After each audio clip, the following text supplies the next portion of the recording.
जीवन में जो बच्चा सिर्फ डेढ़ दिन ही स्कूल में जा पाया, उसने अपने आप को विद्यार्थी और शिक्षक दोनों बनाकर समाज में इतना बड़ा योगदान दिया। साठे जी को भी मैं मनपूर्वक प्रणाम करता हूं।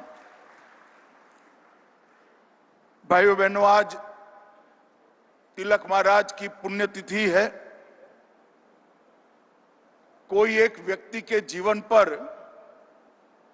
जब पुस्तक लिखना होता है तो उसके बहुत सारे चैप्टर होते हैं, प्रकरण होते हैं। उनके जीवन में उन्होंने जिस जिस विषय पर योगदान दिया है, जो जो घटनाएं घटी हैं, वो चैप्टर में रेखांकित की जाती हैं। मगर तिलक महाराज पर अगर पुस्तक लिखना है तो चैप्टरों से ही पूरा पुस्तक भर जाएगा।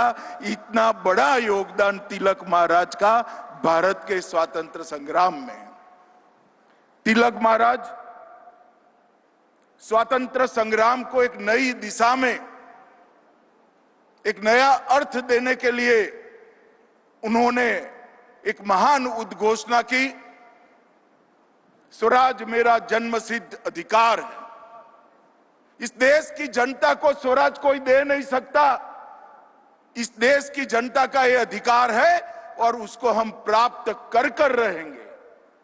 पुनेरी पगड़ी पहनकर जब वो गौरव के साथ वो बात बोले होंगे, मैं कई बार आंख बंद कर सोचता हूं कैसा दैदीप्यमान वो पल होगा जब उन्होंने अमर वाक्य घोषित किया होगा।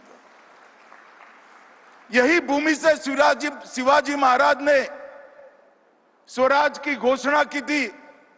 उस वक्त उन्होंने कहा था, स्वराज मतलब शासन नहीं, सिर्फ शासन नहीं, स्वराज मतलब हमारा शासन, हमारी भाषा, हमारी संस्कृति और हमारा धर्म, ये जब प्रस्थापित होता है तब ही पूर्ण स्वराज की प्राप्ति होती है। और तिलक महाराज ने भी अपने जीवन में स्वराज के आंदोलन के साथ, स्वतंत्रता के आंदोलन के साथ जनता को जोड़ने का काम किया। और उन्होंने स्वतंत्रता आंदोलन में एक नए प्रकार के राष्ट्रवाद का जन्म दिया, सांस्कृतिक राष्ट्रवाद का। राष्ट्रवादी कई लोग हुए, मगर तिलक महाराज ने जब गणपति उत्सव और शिवाजी महोत्सव शुरू किया, उन्होंने राष्ट्रवाद को देखते देखते सांस्कृतिक राष्ट्रवाद में बदलने का काम किया। उन्होंने आने वाले दिनों में देश के चलने की दिशा भी तय कर दी और कहा कि ये देश जब भी आजाद होगा इस रास्ते पर चलेगा। और वो व्यक्ति की दूरंदेशी देखिए, आज देश सांस्कृतिक राष्ट्रवाद के रास्ते पर चल गया है, चल पड़ा है। अब उसको कोई वापिस नहीं ला सकता।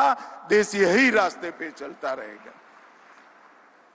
तिलक महाराज एक शिक्षक थे, शिक्षा में राष्ट्रीय शिक्षा के आग्रही थे, प्रखर पत्रकार थे। पत्रकार कितना निर्भीक हो सकता है, वो केसरी के तंत्री लेख देखकर ही कोई इसका अनुभव कर सकता है। और एक बहुत बड़े चिंतक के रूप में उन्होंने भारत की आत्मा की अभिव्यक्ति दुनिया के सामने करने का काम तिलक महाराज ने किया। करोड़ों लोगों के हृदय के अंदर स्वराज का मंत्र प्रज्वलित किया। एक युग पुरुष, एक महान शिक्षक, एक निर्भीक पत्रकार, चिंतक, कर्मयोगी लोकमान्य बाल गंगाधर तिलक की जोड़ पूरे स्वतंत्रता संग्राम में किसी के साथ मेल नहीं खाती है। वो सबसे ऊपर थी। मित्रों, इन्होंने अभी मुझे भी गुजराती में तिलक महाराज की गीता का अनुवाद दिया गया। मेरा सभी युवाओं से आग्रह है, गीता को तिलक